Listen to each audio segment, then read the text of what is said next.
Good morning. Welcome to another segment of Financially Speaking. So we are here now the last day of March. So we've already spent one quarter, I say 3/4, a quarter of the year of 2026. 3 months have already gone, and that's suddenly amazing. Time is really, really going fast.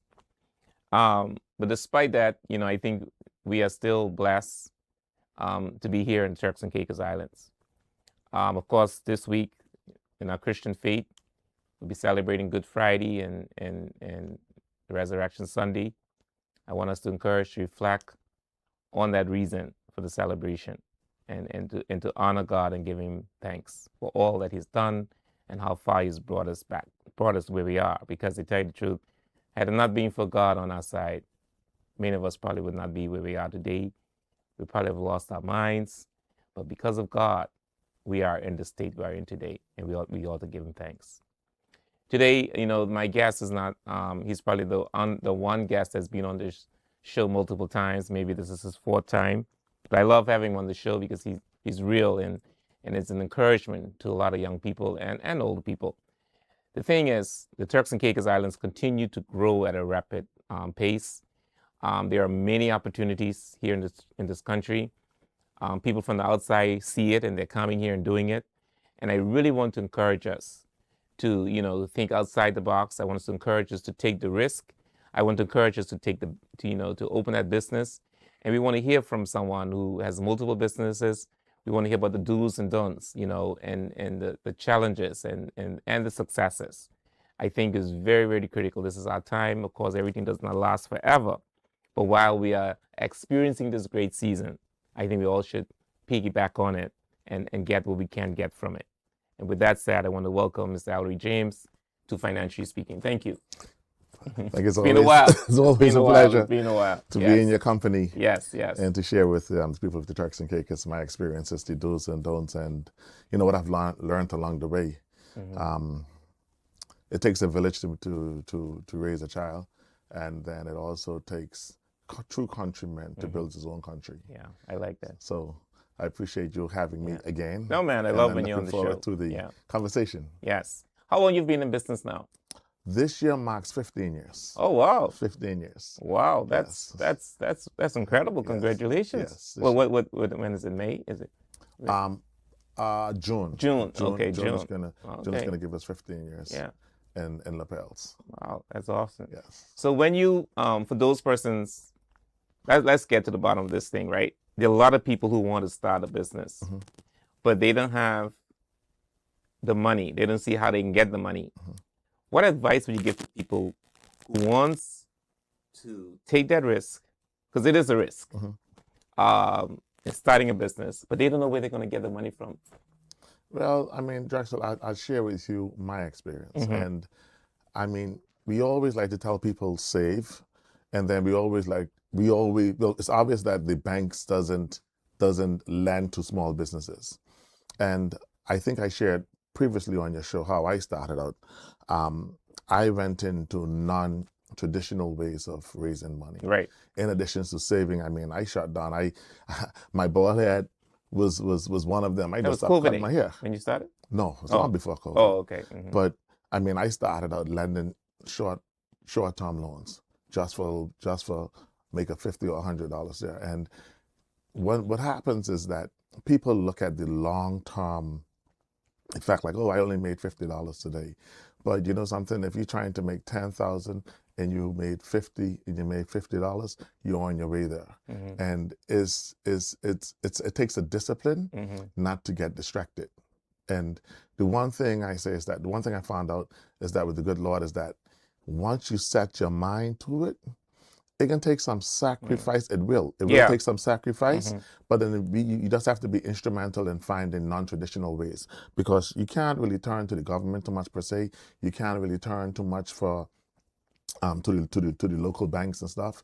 And those are the non-traditional ways of, something, I'm going to try and make $10 at a time until I make the 10,000. And that might be making some queen cakes at home and selling them to your co-workers while you're still working at Cable and Wireless, for example. It might be opening up a car wash just to make a $15 or so. But once you make the $10,000, now you have your first step in the door to be able to turn it over and start a business. So what I'm getting from you then, let's start small. Start small. Don't focus on that smallness, but you start small. But it's better than nothing. Better than nothing. And then eventually it builds. Chip by chip. Chip by chip. And I think what becomes discouraging is that people look at the overall picture. Oh, I'm trying to make $10,000, but I only made 50 today. And I go home making $50 and I'm happy because I made one step, one dent. So you think we want quick, fast stuff then?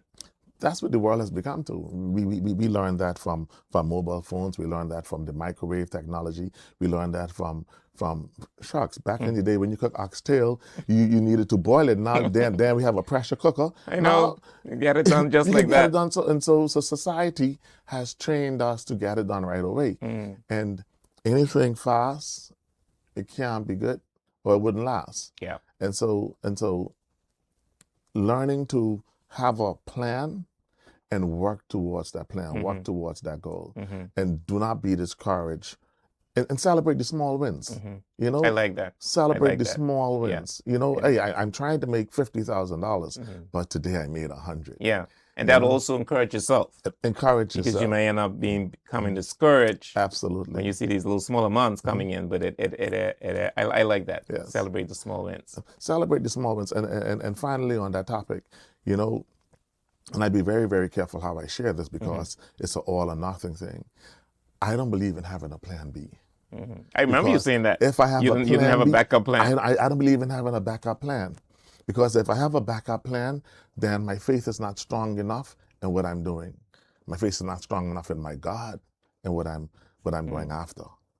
Because you're saying, hey, dear Lord, help me out with this. But if in case you fail, here's a backup plan. That is interesting. And so I don't believe in having a plan B. I can throw all the eggs in the basket, knowing that I've already done my research, I've already done my market plan, I've already done a little strategic analysis. I refuse to have a plan B because I'm thinking that there's a chance a plan A doesn't work. So there must be moments when you're at the 11th hour when things were not going as you expected. Right. What did you do? Did you say you didn't have a plan B? Okay, I tell you a quick story that happened of course. 2 or 3 weeks ago. I'm working on a project in Long Bay, and there's a pastor friend of mine. We would get together every Wednesday, and I would say one of the things that people don't have strong enough faith, and simply because times have changed. So I had to call and I said, you know something? The difference between me and most people is that my faith is that strong. So I needed a backhoe on the site right away, and I was working along with some Haitian guys, and I said, "Hey, that sounds like a demanding we need project. a backhoe right away." I said, "You know something? Open the gate. I'm coming back." He said, "Where are you gonna get a backhoe this hour?" I said, "Open the gate. I'll be back." Driving down the road, I was speaking to my God. It's like, I need a backhoe, and I'm not going back without one. And lo and behold, on Saturday road, this is a backhoe operator, and he's sitting there, and I was like, I need a backhoe. He said, I need a job. Wow. I said, follow me. And when I came around the corner, everybody looked in the yard but such a Your basement. And it was like, how you did that? I said, because I told you open the gate and I expected nothing less. Oh, wow. Because if I didn't come back, I don't fail. My God fail. My God don't fail. So we have to believe. Straight. We got to believe. Open the gate. I'm coming back. Open the gate. Give me 15, 20 minutes. And I said, God, you got to send the backhoe. Now that's great faith. And then I come back, the guy was like, how you did that? I was like, nah. Because if he didn't come through, I wasn't failing. Wow. He failed. I like that. And I think that was one of my topics I wrote in my second book. You have to believe. You have to believe. You have to. Because if you don't believe. If you don't believe, if you need a plan B, then you don't believe. Yeah. And especially if you know this is what you believe that you were called to do. I know this is my work. This is my purpose. This is what I'm supposed to do. All things have to come together to make this come to fruition. And if I need a backhoe now, he will not send me a backhoe. My God, that's a good one. So That's a good one. Believe. That's a very key point there. Believe. And to put it another way, some people call it the law of attraction. I don't know if you Okay. ever heard about it. Yeah. The law of attraction. What you manifest, what you manifest must come to. Yeah. And that's why I think it's also important for us to be positive. Too many times we're so negative. Absolutely. You know, and like you say, we have to remain focused. Otherwise, we're going to get distracted by what's around you. It's and you very lost, easy to you know. become distracted. Yeah. Easily to become distracted. Yeah. So, what are some of the? I know we talk about the discipline, the sacrifice. We talk about having the faith. But what are some of the don'ts? You know, we have the do's and the don'ts. Okay. And give us some tips on some things we shouldn't do. Okay, here's what I learned, and here's some of my biggest mistakes. And I'm always open to share my where I think I fell short. Particularly when you first start a business, you become so confident. So if you set up the first one, you're like, wow, I got it. Set up the second one, oh, I think I understand the mold. You set up the third one, oh, I think I'm ready to perfect this. And then I don't know if it's ambition or if it's greed or whatever you call it, you become locked into to being so ambitious. You become locked Especially if it's doing well. Especially if it's doing well, because it's like an achievement now. And then sometimes we become so engaged that we spread ourselves so thin. And then we lose focus on where you first started. And for me, that was one of my issues. I just realized that last year. I became so engulfed with another project that it's like, hey, you allowed your laundromats to fall. Okay, because you were dealing with multiple projects, not even related to each other. Right. So sometimes we sometimes the distraction is within. If you understand what I'm trying to say. So are you saying then that say we have multiple projects, we should focus on one project at a time? I think that for me, where I think I fell short, what I should have extended my management team to be able to keep a bird's eye view over every single thing. I see. Because particularly in small businesses, we start counting the pennies. So it's like, oh, you know something? I don't want to hire a general manager for that. I'm gonna have to pay them $7,000, $8,000 a month, yada yada. Okay, I can juggle this, and I can delegate. Also delegate, set up strong structures. But you also have to have the right people with you, though. And that's one of the disadvantages of trying to find the right people as well. You know, and I recently learned that by the last quarter of last year, and I was like, oh my goodness, not being a good steward. Go back and fix it. And that's what my first 3 quarters of this year is going to do. Focus on those businesses. At least you learn it. And bringing, at least you learn from it. That was an eye opener. You know. But I know it's hard though, especially for especially small businesses. I think there's a lack of trust as well, you know. I mean, and then also your business represents you. And sometimes you feel that if you don't do this and somebody else do it, you're not sure it's going to be the same thing. Absolutely. Yeah. Not wanting to let go. Yeah. Well, right. And that has been one of my challenges. I've interviewed people and I was like, you know something, this is my baby. I don't know if I'm ready to let this go. But truthfully, I could not have paid the level of attention that it required. While having one child was fine. Having 2 children, you have to watch both of them. Now, when you end up with 4 and 5 children, it's difficult now to pay that same level of attention. Similarly, another example is like in our government schools today, for example, you get like 35, 40 kids inside a school. It's impossible to give all of them the level of attention so they can meet the maximum benefit or possible, if you understand what I'm trying to explain. I understand what you're saying. So in becoming an ambitious entrepreneur, be mindful of, as you grow, that you don't allow some of the other projects to fall by the way. Yeah.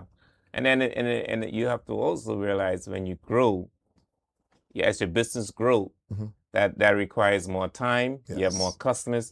So you can't do the same thing that you were doing before. So you have to you have to give up some of your duties to someone else to do for you. And you got Otherwise, life. you'll be spending the midnight oil. We end up with kids. We end up with families. And you need a balance. And you need this balance that, is difficult to achieve. So after you realize it was good to start up a business with one child, and then now I have 2 kids, and it's like, oh goodness, how do I keep an eye on both of these and all of those other companies? So that's what I've learned, my hardest lesson. And it took me 14 years to figure it out, but I've now nipped it in, and we're trying to. At least you found out. Restart it. Now, what about record keeping? Because, and I know we talk about the banks, not being accessible to small businesses, especially a lot of Turks and Caicos Islands, based on the experience, they say they're not getting financing from the banks. Right. Now, Ellery, when I had the bank manager on this show, the bank managers, he told us live on TV, on radio, that one of the greatest challenges, one of the greatest findings that they find with our businesses here in Turks and Caicos is poor record keeping. Right. So when companies come to the bank for a loan, they come to the bank with a loan, but their records are not up to date. Right. What advice would you give to business about the importance of record keeping? Not only for bank loan, but you need to know where you are. Absolutely. What would you say from that angle? Well, I was saying before we even making it to be able to present our finances to the bank for more financing and everything, for your very own benefit, if you can't have a balance sheet, then you really don't know where you're doing. Because a lot of us, in business, even some people who I mentor and stuff, they cash pass through their hands and they feel like they're doing good. But truth be told, money's just passing through. Right. And so for your own record purposes, you should be able to know at the end of the year how I did financially. And particularly if you have partners and stuff like that, because it gives a level of transparency and stuff like that. And one of our challenges as locals, we don't like to document. So if we're not documenting in our own companies, you think we're documenting financials? Yeah. And I'm just as guilty, because even in my company, sometimes I should be writing someone up. I would call them in the office and I was like, listen, I'm warning you about this, and the other. True. And I've warned you about 4 times already. But truth be told, there's nothing on paper in the event that something goes as my word against yours, and chances are I'm going to end up losing at the tribunal because I did not document you need at least anything. 3. Exactly. And it's a culture. When I talk to other local businesses too, we don't like to document. And when you're not documenting for human resources purposes, chances are you're not documenting for financial purposes as well. And how can we get into that though? It'll be a shift, but it is necessary though. It is necessary, but unfortunately, we wasn't raised that way. It was the culture. Here's the thing: growing up, I was never privy to how much our families, your financial condition. So we never exposed that to our kids. Or I was never exposed to it. So we never learned financial management, never from our families. We never learned it from our church. We never learned it from school. No. And so when we finally reach the position where we need financial management, it's non-existent. It's foreign to us. And so now we can have somebody like, hey, you need proper records. And we're like, well, we did principles of accounts in school, but I don't see why, I made money, I deposited, and it's poor record keeping. But that's why I think the onus is on us now to train our kids going forward. Like now, my son is away in school. I don't send him cash. He has a card. Right. And I would put money on his card, and I was like, hey, you know something? You need to show how you spend all your money and everything. So this is level of accountant. This level of accountability and everything now. So and I give them, not to change the subject, they have a limit. Right. And so they have to manage. They have to manage it. That money, that credit card. They got to manage that within that month. Yes. And they got to manage it. So it forces them. To manage it. Well, what I do for my son now, normally I would give him like for 1 month. Now I give him for 2 months. Hey. Oh, you do 2 months at a time? I give you 2 months at a time. Oh. So listen, this is how much you have for every month. I put all in your card one time. Oh. So you better manage that properly, or else you'll be eating crackers and water. Oh, 2 months. Boy, I got to think about that one. I don't know if I can do 2 months. I give him 2 months. Okay. So it allows him now to start getting into the habit of managing money. Okay. Mm-hmm. Because now that's financial management, slowly until he eventually get it. Because as you know, if you can't manage $100, you won't be able to manage 100,000. Right. Now, speaking about record keeping, right, I also find that a lot of individuals do not have a business account.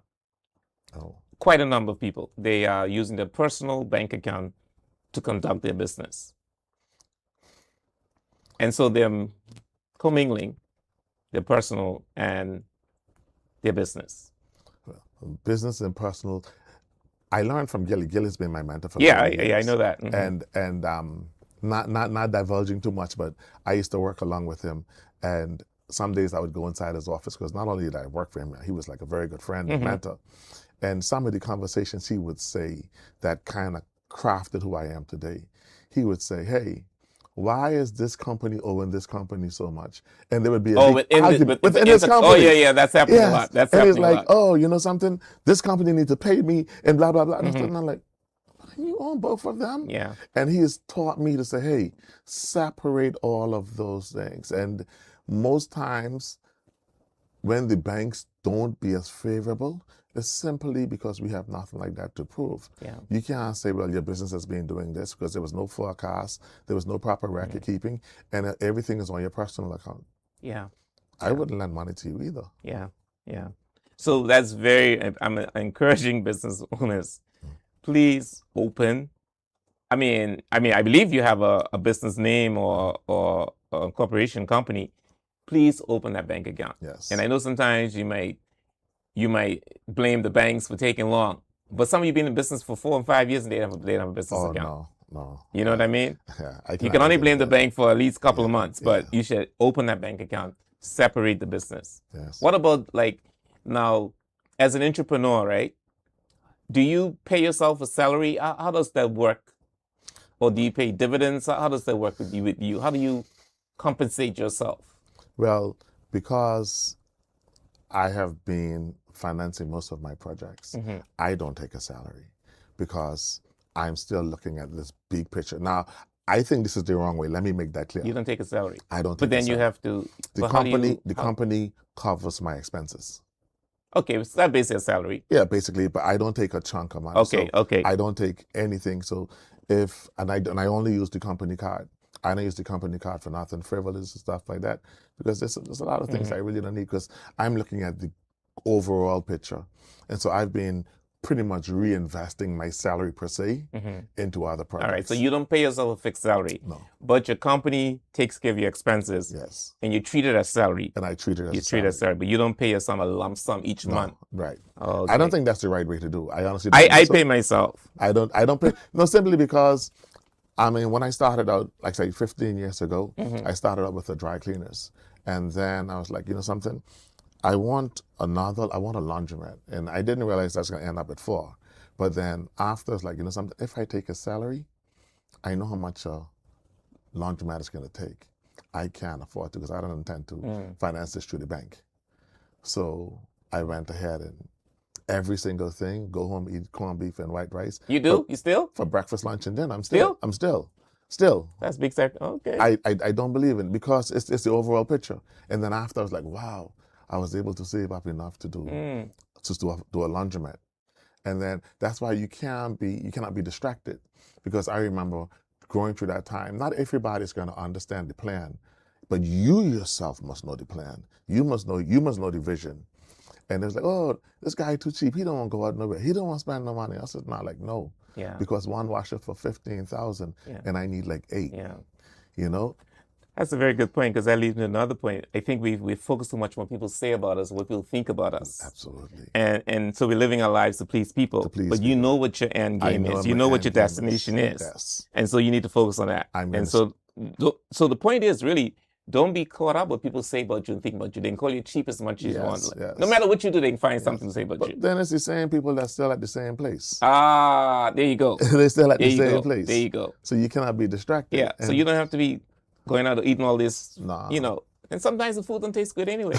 So Eat your white rice and what? Corned beef. White rice and Yes. corned beef. I Yes. remember. I like that. I remember there was a stage I went through Mm-hmm. where I was eating dumpling and corned beef for like 7 days. And Really? I Every would day? never every single No, day. I can't eat the same thing every day. Listen, every day. Wow. Because there was, I mean, But you knew what you wanted. I placed an order Mhm. for I placed a very large order, and any Oh, penny, for your business. Like, yes, okay. and the suppliers was calling me for their money, and I wanted them to send the equipment, and any penny I could have scraped up, if I found a quart on the road, I would have picked it up, and because I tell you, it's like those small, I like that. You're those focused. small wins. Mhm. And most times, Drexwell, one of the problems is, and this is why I tell everybody that I mentor, you got to have a plan, have a long-term plan. And that's one of the problems I think the country has, because there's no long-term plan. There's no 15-year, there's no 20-year plan.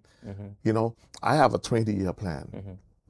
I am a little bit, And your plan is that you've written your plan. yes, yes. So this project up the road, the project where I'm working on now, I bought that property in 2004. 2000. Okay. Yeah, and we're now developing it now, but we have this long-term plan, and I refuse to let anybody derail from my plan. I really like that, and I think it's very, and that's why I know a lot of people.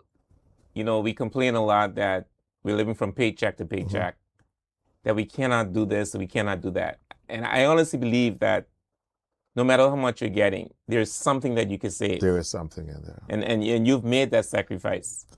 You know, you could have been eating steak, whatever, but you chose corned beef because you knew you wanted to get that money to pay for your concrete or whatever. Have And to. I think that's very critical. People say they can't save, but then they have the latest iPhone. Ah, You yep. know, I'm not saying not to treat yourself, but my gosh, there's some things that you really don't need. Yeah. So you can buy a Toyota today, or you could buy a Ferrari tomorrow. I prefer a Ferrari tomorrow, and I drive my old Toyota or whatever I drive in today. But tomorrow, when tomorrow comes, you best believe I'm going to have the best. And I think all that is a part of the plan. Now, don't get me wrong. Some things don't fall in line. Some things outside of your control. Yeah. It could be family. It could be a lot of stuff. Sometimes it could be kids that you didn't even plan for. But you still got to remain focused. Yeah. I like that. I like that. What other don'ts we shouldn't do? In business. Yes. Trust.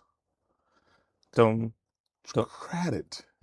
Oh, credit. Especially small businesses. Because here's the thing, you know, a lot of people will come in there and say, hey, you know, for one of my small laundromats, we have over $8,000 on the road. Now, one would argue that's a small amount of money, but considering one washer is $12, and here's why: because someone's going to pull up and say, "Hey, oh, the ATM wasn't working. Please wash my clothes. I'm going to come back tomorrow to pay." And we say, "All right, then it's okay. Have your clothes," and then they don't come back to pay. And when they don't come back to pay, they now become your enemy now, because you have to be calling them. And in a small community like that, you turn around and you see some people and you go like, I wish you would pay me. So don't credit. I'd say not at all. Stick to your policies. And unfortunately, that's what we have to do, because one of my stores in particular, I tell you, we have quite a bit of money out on the road for the same reason as people I don't think they set out to be dishonest, but I think they just don't Some do come though. back. Some intentionally. Some intentionally do. And then now it becomes a situation where you're out, and then you're still expected to make payroll, you're still expected to make your bills. And if I had to do it over, I would say, sorry, Mr. Seymour, when you get your money, come back for your clothes. I'm glad you brought that up, because you have employees. You have to pay your employees your salary. You have expenses, utilities you have to pay. You got to pay for your supplies. And if the customers do not pay you, how can you pay them? How could you pay them?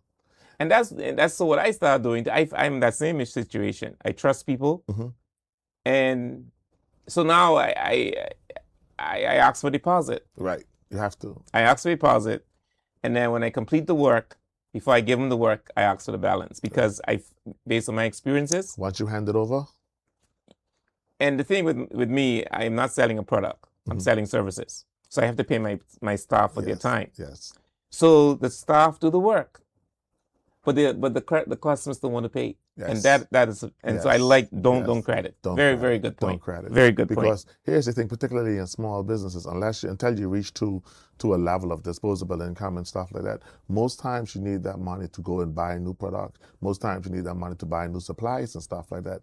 Imagine having a small retail store and you credit so much. Where will you find the funds from to send off island Yeah. to replenish the Yep, store? yep. And then here's the thing, Mr. Seymour, that's the same people going to say, when you go out of business, I know you couldn't run no business. I know, but then you're the cause of the business in this position. Yeah. You're the cause of the business close. Yeah. You know? That's Yes. no credit. That's good. Yes. But I tell you the truth, I don't know. I have a soft heart sometimes, and so you can't really have a soft heart. Well, I mean, here's the thing. I've learned in this new creating of reintroducing my business and stuff, I am taking a seat back because I've delegated now. Okay. We have company policies and stuff, and in our quarterly meetings, they would say, Mr. James, if Mr. Seymour call you, please don't override the policy. And so I try not to. When you call me, it's like, hey, Allery, I really need this. I need my clothes, but I ain't got no money on me now. It's like, sorry, man, speak with the supervisor. Oh, so as the owner, you tell them speak to the Speak supervisor. to the supervisor. Ah. I am not in that, because what happens at the end of the month I like now, that too. when we go inside the office, and I was like, why is it that we made $40,000 of sales, but I only counted 32? And it's like, well, Mr. James, remember, Mr. Seymour, you remember this, you remember this. When you call me, you say, give this person their clothes. You call me, say, give the clothes, calculate it. And I was like, oh. So, well, now, if you say that's what we ain't doing, that's what we're not doing. So you establish policies, and you delegate that to different individuals to carry it out. They'll come to you. That's the policy. That's the policy. Yeah. Even if they come to you, this is go and speak with. Sorry, I can't get in that. Say, but you're the owner. I understand, but you have to speak with her, because if anything goes wrong, I'm actually putting all the blame on her. Wow. I like that too. I like that. Yeah, that's something I need to do. Yes. Because I mean, sometimes we're so, as an owner and even a small business, we're so involved. Yes. We're involved in almost everything, writing the checks, doing the payroll, making decisions, whatever, Yeah. I like that. I like that. Now, what are some things that we should do? Plan. That's the first one. Plan. We can't move forward without a structured plan. And most times people fail because they fail to plan. But then people say, well, I have it in my head. Can't have it in your head. You got to write the vision and make it plain. Because what I normally do, I would just write out a lot of stuff. I got stuff written out. And then every night I got to go back and I got to look at it again. And then I would have to look at it again. And I have to look at it again. And by the time you finish tweaking it after a while, you have a clear road map.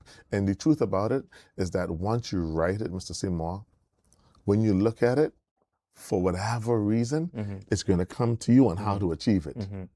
But when you ain't write it, I don't know how the mind works, but it processes automatically on how to achieve that.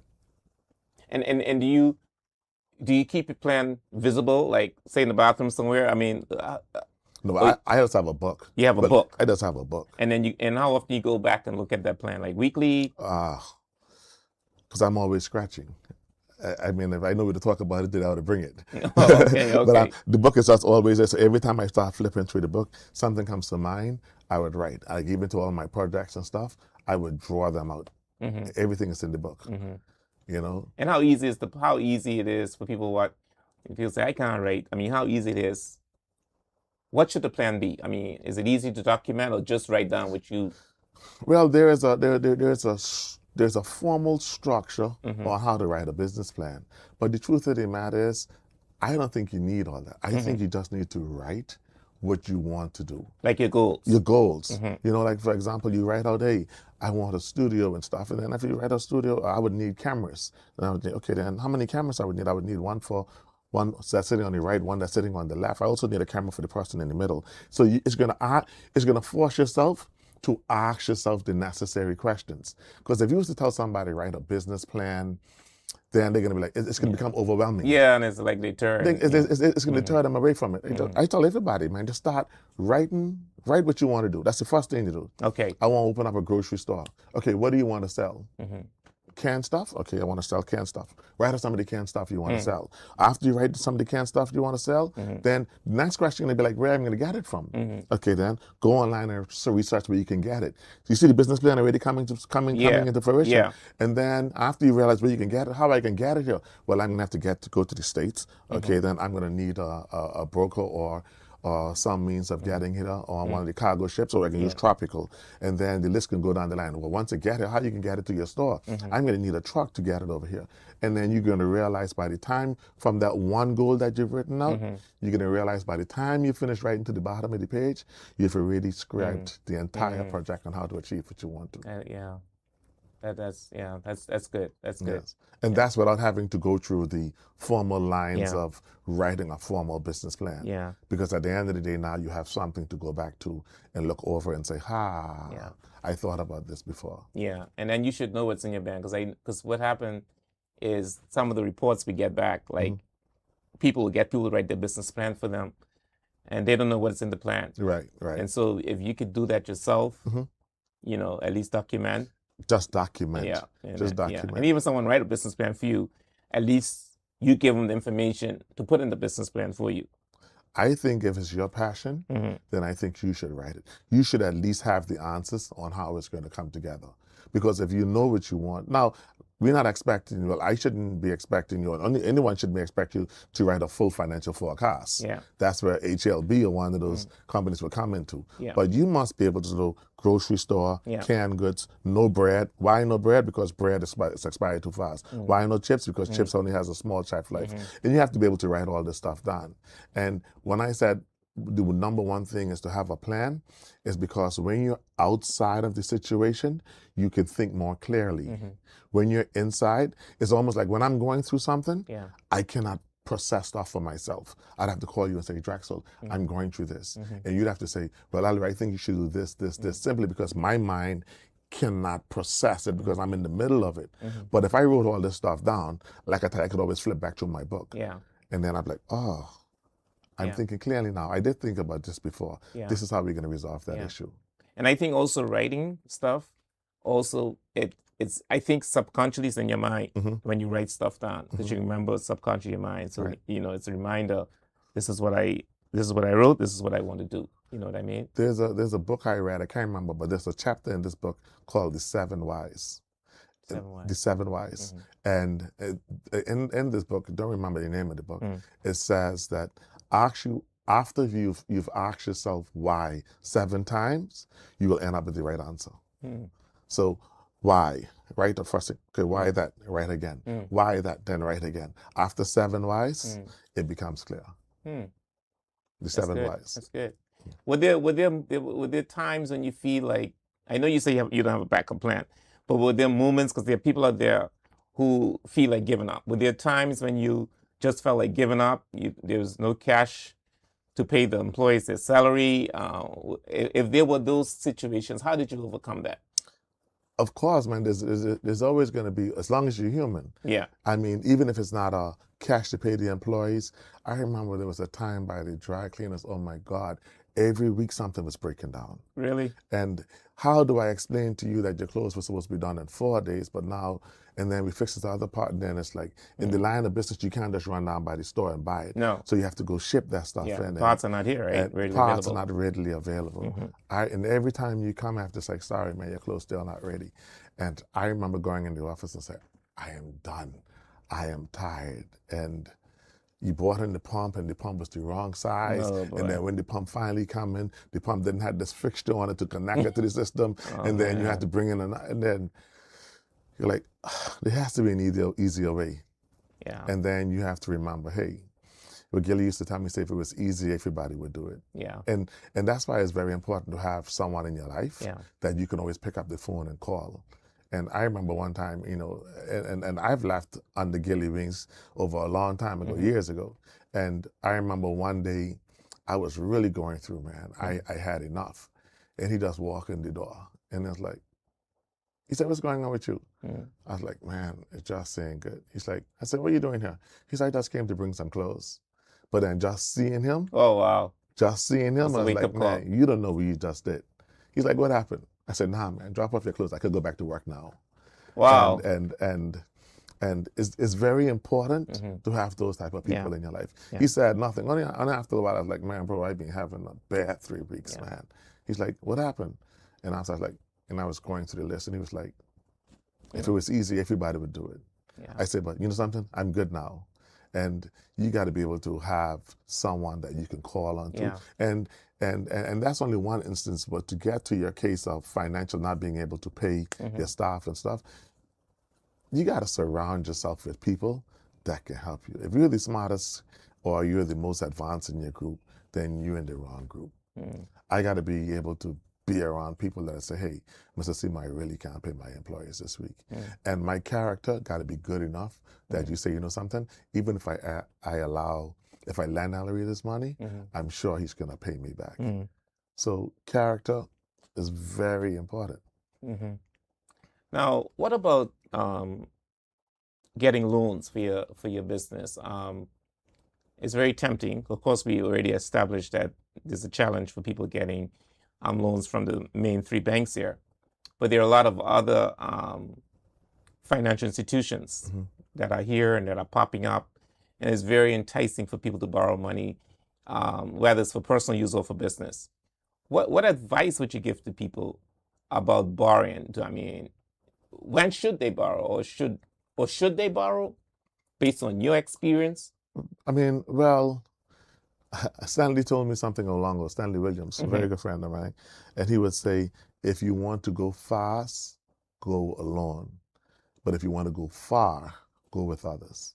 If you want to go fast, go alone. Go alone. But if you want to go far, go with others. Go with others. And what I found in that principle, I mean, sometimes I would be in conversations with people, even with you, Mr. Seymour, the nuggets coming, and sometimes you would just say something, and that would just resonate. I'd be like, oh gosh, I can't wait to use that line. But in terms of financing, if there's something that we're trying to do, or you're trying to do, we don't like to trust each other, but there's nothing wrong with me coming around Mr. Seymour and say, Mr. Seymour, there's a property up the road for 200,000. It's a 1 acre. You come in with 100 and I come in with 100, and we can both benefit. Yeah. That's one thing. Yeah, and I like then that too. being and the Haitian culture does it all the time. Yeah. The Haitian culture doesn't go to the bank. So I heard. They don't go to the bank. I heard that. Yeah. I got a call no longer than but a week ago, say, hey, we're looking for one more person to come in and buy this piece of property. I was like, okay with you? Yeah, me, John Claude, and Mary Sue. I was like, wow. You know, and those non-traditional means of attaining equity without being denied by the banks, they're not easy to find, but they're out there. Yeah. And let alone to partner with each other, you know. Yeah. I think that's that's what I always say, because even if we look at all the developments in Grace Bay, it's not just one developer. No. It's several developers. Several developers. And then they turn around and sell the units. Right. Which is, for example, I work at Villa Renaissance. Each unit is individually owned. So it's not just one person. Right. But it was a group of people that got together, developed the place. But I know it's hard though to trust. It's hard to trust, and then it's also. But we need to do that though. We need to trust each other, and we need to be trustworthy too. And trustworthy also comes into when the banks lend you money, man, pay them back. Pay them back. I mean, and anybody who I mentor, I would say, kid, and hey, how many loans you have? And they was like, oh, I got 4. I got a vacation loan, I got this mortgage, and I got a car loan. It's like, man, you get too many loans. There's this principle called the debt snowball. And that's like, hey, I explained to them. Matter of fact, some of them I would either give them the book on the debt snowball, or I'd explain to them what the debt snowball is, and say, hey, use this principle to get yourself out of debt. Okay, for those watching, what is the debt snowball? Debt snowball, like if you have 3 loans, you have a $2,000 vacation loan, you have a $10,000 car loan and you have a $200,000 house loan. The that snowball says pay the smallest one first. So if your entire payments for all 3 loans was like, let's say, $2,000, for example, before $200 was going to the vacation loan, $400 was going to whatever I said, the car loan, and the balance was $1,600 was going to what was $1,400 was going to your mortgage. Did that snowball saying, hey, go to the banks and try figure out a way to put all that money or most of that money on the smallest loan. Kill the small loan. Now you still have that $3,000. Concentrate most of that money on the next smallest loan. Yes. And then when you finally reach your mortgage now, you have far more money, because before you had $3,000 to put, or $2,000 to put to cover your loans. Now you're going to use all that money to target your mortgage. And once you do that, now you become a good client to the bank. Yeah. Because and also you feel good about yourself. And you feel good because about you yourself. have accomplished. You've accomplished. You paid off that loan. You paid off that vacation loan. Yes. You paid off that car. You Yes. feel so good. Did that snowball? You know? I mean, I advise everybody, hey, that principle is the best thing since sliced bread. And Dave Ramsey was the first one to come up with it. And I'm a follower of Dave Ramsey. I have all his books. Yeah, I'm a follower. I'm a big follower of Dave Ramsey. Yeah. And Dave Ramsey came up with the Dutch snowball. And when I discovered that years ago, and that's exactly what I use. Yeah, I do that too. Sometimes opportunities come up and you don't have the cash readily available. But then that's why it's good to have equity that you can run to the bank and say, hey, you know something? My sacrifices years ago when everybody was calling me cheap and what the other, that was allowing me to acquire property, that allowed me to acquire stores and stuff. So when I call the bank and say, hey, I need this, they call me anytime they come. Yeah, because you got that as collateral. You got that as collateral. Yeah. So after you've already acquired like small loans and stuff, did that snowball? I mean, to anybody out there wanting to get yourself out of debt, become familiar with the that snowball. Yeah. I think that's very important.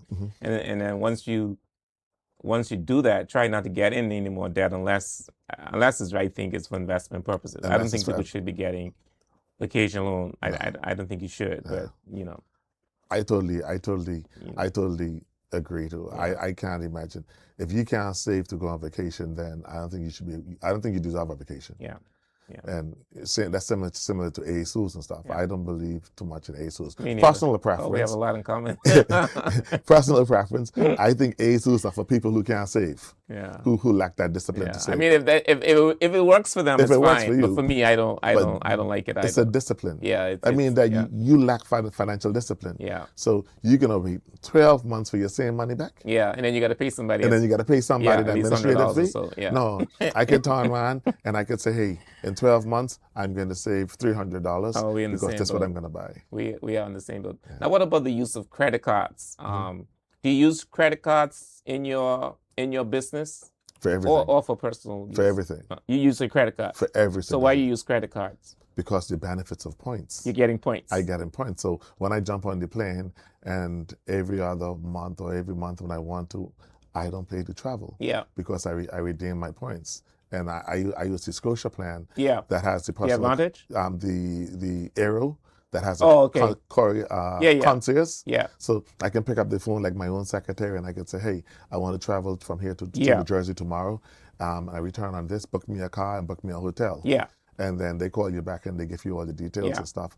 So I enjoy that. Yeah. But the only thing with a credit card, if you use the people money, pay them. Yeah.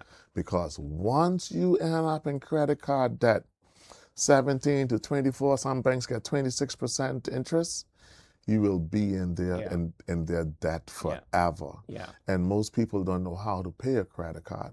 Paying that minimum is a trap. Yeah. To keep you in debt to the bank. Yeah. The only person that benefits is the banks. It's only because banks. they're gonna charge you interest. So what I advise people, which you mentioned several times, like I treat the credit card like a checkbook. So I mean, I use my credit cards, I get points. And then when I get back to my office or on my phone, I just transfer the money right away from my bank account right away to the credit card. Right away. If I go by Homies right now and I buy my lunch, My $13 lunch. My wife told me stop talking about this $13 lunch. When I go by homies to buy my lunch, when I step by while homies they taking my lunch, You I on my transferring? phone, I transfer the money from my Right back, account right back. to my so I don't owe the So, yeah. oh yeah, I'm Yeah. not a good client to the banks at all. Yeah. Because soon as I didn't do it, I didn't pay it right away. But at Oh, I do least mine right away. Now, if I get concrete for my place, Mhm. that's a little bit different story. Until I, at least every 2 weeks, Yeah. I pay that off in Yeah. full. I pay that off in full. yeah. The thing is to avoid that. Avoid Yeah. that 24% Yeah, interest. you got to. They can use you, so you got to use them. You gotta be able to get use them. get those points. So And if you can get a system with the points, you can use all your purchase. You pay utilities and everything with your credit card. every single thing. Yeah, so you get your Every- points with it, If my suppliers don't take credit card, I'm not purchasing from you. and more than likely they will take it. And they will take Because almost it. everybody takes credit cards. Everybody takes credit because we're moving cashless. But to the one who's not disciplined, that credit card debt is a ball that would engulf your life. It can. It can. If you can't control yourself. If you can't control, because a small $2,000 credit card bill can easily turn into a $17,000 credit card Yeah. bill. Yeah. So be careful. Well, I have the Era card, and I also now have the Advantage card. Scotia has that too. Yes. And I have the American Express. With American Express, you got to pay right away. You got to pay within a month. Yeah. So I like it where I can just pay right away. Yes, So yes. if you want to get benefits from the credit card, get it. I mean, I think most cards now have some sort of reward points Some on sort it. of reward system. So that's good. We're almost wrapping up our show, but as we, finish this hour, what advice would you give to especially young people out there wanting to start a business? The Turks and Caicos is full of opportunities. I think so. We are full of opportunities. Someone stopped me about 2 weeks ago and it's like, man, I'm thinking of a business. I want to start a business. What can I do? And I was like, well, I mean, anything actually sells. You just got to find who to sell it to. And I don't want to give you a business that I think you should go into. But boss man, shells sell. Go on the beach, get those shells, take them home, polish them up, vanish them, and go back and sell them. And I'm saying find something that you want to do and don't be afraid to start. Yeah. Even if it's small. Yeah. Because you got to have this long-term plan. Yeah. And it's like, oh, you know something? But if I'm going to do delivery, I'm going to need a car. Man, start off borrowing somebody's car. Yeah. Start off renting Or renting car. yeah. Start off renting. But you got to start. Yeah. You'd be surprised, once you start in that one thing called discipline, and you remain disciplined and focused at it, you'd be surprised to know how fast it would come together. But if you yourself don't believe in what you're doing, and if you yourself are not disciplined, don't waste your time and your money. Because you got to realize that, hey, I can't go out tonight because I got to go to work first thing in the morning. Sorry, I can't have that other beer because this is going to cut into the gas money that I need for tomorrow. And one of our problems, Drexwell, is that we lack the discipline. Yeah. Yeah. The discipline. Yeah. And discipline could also, if we could discipline ourselves, it would not only help us in a business point of view, even our personal lives. Yes. It will help us. Even health. Yeah. Yeah. Even health. Yes. I get up every morning, Drexwell. I wake up every morning around 3 to 4 a.m. Oh. By 5:30, I'm on the road walking. I walk 6 miles every day. Oh, wow. Every day, Monday to Friday, 6 miles. It's the discipline. Yeah. It's the discipline. Yeah. And if you could implement that discipline in your life, that's all it is. And you don't worry about the noise in the market. No. Because you got to understand. And someone called me up the other day, a very good friend, a young guy, and that I'm mentoring. He's like, man, I'm beginning to stick out like a sore thumb, and I'm finding myself that people don't like me. And after I was like, why, man? He's like, man, it's getting to me. I said, because you're in business and you're different. Mhm. He's like, but why is it that something got to be wrong with me? So I gave him a simple analogy. Mhm. If you have a bag of black marbles and there's only one marble, one white marble in that bag of black marbles, Mhm. which marble is the abnormal marble? Mm. Automatically it's the white marble. Mhm. Mhm. Okay, so something's wrong with the white marble. Yes, we established that fact. Okay, so now I have a bag of white marbles and I drop a black marble inside. Mhm. Which marble is the abnormal marble? Mhm. It becomes the black marble. No, you can't change the abnormal. It has to be either one or the other. You say, well, because everybody else black and everything else is black, and you put that one white marble inside, that's why that one is not normal. So then, when I put all the black marbles and I drop one white one inside, why are you going to turn around now and change the color of the marble that's not normal? The thing about it, if you mix water and oil, they don't never mix together. Mhm. So once your mindset is changed, Mhm. sometimes I would go and I sit down and I would hear conversations. I'd be like, what am I doing sitting down listening to this all day? Mhm. Because oil and water don't mix no more. Mhm. And so before, only two things can happen. I can either say, hey, come here, let me show you something, or you bring me down there. So don't think that something is wrong with you. Just because you are not normal and the majority of everything else is black, Yeah. that don't mean that you are the problem. Yeah. And then, and perhaps that's the objective of those individuals. They want you to feel that way, Yes. so you can give up as well. Don't give up. You know what I mean? Don't give up. Yeah. So if everybody around you is black and you're white, you're sticking out, that doesn't mean that something is wrong with you. Yeah. It could very well mean that something is wrong with them. Yeah. And they don't see what you see. And they not gonna see because it's not their vision. Yeah. You know? And you know, sometimes, you know, and I go into the conversation that I had with the little fella. He was like, yeah, but then, you know, Ellery, you know, it's easy for you to say because, you know, people always say that, you know, you carry on like you think you're bad and so on and so forth. I was like, okay, then let's say if I think I'm better, then right? Why do you think yourself is less? Yeah. So the problem is not really me. Yeah. If I walk with my shoulders square, why are you walking with your shoulders down? Yeah. So the problem is not really Yeah. me. Yeah. I wish you would look in the mirror and square your shoulders too, Yeah. because there's no cause for you squaring your shoulders as well. Yeah. I also want to add this point. I hope you don't mind me sharing this. Yeah. But you're going to find that when people see that you're making money, people are going to look at your business and they're going to think that there's no way you're making that money from that business. And people are going to assume that you're making money from illegal means. Because I was at a place and I was so shocked. Of course, the person didn't know that Ellery is my friend. And I hope you don't mind me talking about this. Go ahead. Because I called you. And they said, Ellery is one of those people that are bringing people in the country legally. Yes. And so, because they see you with all these buildings, they say there's no way he's to make money from that laundromat. So he must be that person. He's one of those people that are bringing in the illegals from Haiti. Yes, I've heard that. You heard that? I've heard I'm bringing illegal Haitians. So how do you deal with that? How do you deal with that type of talk? I cannot be distracted. That's your position. That's just fine. And I go home. I love my country too much to ever even consider anything like that. Yeah. So here's the thing. You think I'm going to allow your distraction to derail me from where I'm trying to head? Nah, man. If that's your philosophy, brother, you go on. Yeah. But in order for something like that to stick or sting me or affect me, it must come from someone of influence.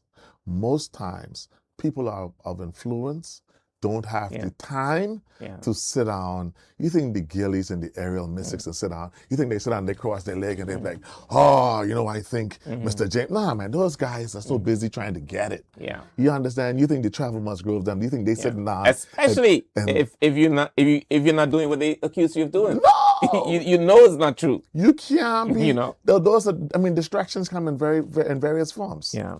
I don't. You think the people that I look up to. T.D. Jakes said something. He said, "Hey, I've never seen anybody throw a rock up. Rocks always No, man. Yeah, they shut up and come down. Yeah, no, man. Yeah. I go ahead. Yeah. So if you got that time, then Yeah. you gotta. Yeah. I, Yeah, very good. You have any closing remarks? um, And thank you for that. yeah. I'd only say that we are a small number in this country, and I'm concerned that if more of us don't get out there and start investing in our own country, tomorrow, despite any political affiliation or any political party, may look grim for us as indigenous Turks and Caicos Islanders. I was born in Grand Turk, you know, and I am a true Turks and Caicos Islander. But when I see most of us choosing to buy cars and jewelry and hair and phones over land, and we find people from other nationalities coming in and buying our land, I see or I predict a future where our children will be renting from them. Yeah, yeah. And I probably only happening now. wish and I only pray that we understand the responsibility we have as locals to grab a hold of what's happening in our economy and in our country and steer it in a way that in a few years we won't have to ask what was a Turks Islander. Yeah, yeah, Because my fear is that's what's coming. yeah. So I encourage Turks Islanders to get into business. I encourage Turks Islanders to buy land. I encourage Turks Islanders to partner with people. I encourage Turks and Caicos Islanders to take that risk. Yeah. Because if we don't, Yeah. the future is not as bright as we think it should be Yeah. for us or for our kids. Yeah. You know? Absolutely. Very good closing remarks. And thank you all for watching Financially Speaking. I want to encourage all of us, you know, to take the risk and establish that business, to trust one another. And all those of you too who are there spreading rumors about people, man, we must put an end to that, you know. And while you're busy, they're talking about people or trying to bring people down. Those individuals are just going up. So please do your best and be positive. Document your plan. Discipline yourself, you know, control yourself. You know what I mean? Start with small stuff. I'm just trying to recap some of the things that Ellery spoke about. Start small, and eventually it will build up. And too many times we want things so fast, and it's possible depending on the business you're in, it can happen. But don't expect things to happen right away. You might be looking at someone else that has similar business as you, but they've been in a business for a long time. So you cannot expect to be the same as your competition. It takes some time. It takes trust. It takes, you know, developing a brand for yourself. But the key thing is I want all of us to do. This country is growing. It is growing. Don't regret it. I mean, I look back now at things that I wish I had done and I didn't do it. But that's the past. But we could go forward now and taking that risk and investing in that land. You know, and starting that business. That's the only way to do it. And it must be us. We have nowhere else to go but Turks and Caicos. So I encourage you to be the best you can. Document your plans and let's get the ball rolling. We already spent 3 months in 2026. We got 9 more months to go. By the end of December, by December 31st, let us show what we could do here in Turks and Caicos. The potential is here. Thank you for watching the show. Thank you, Ellery. Appreciate you. All the time. All right. Thank you.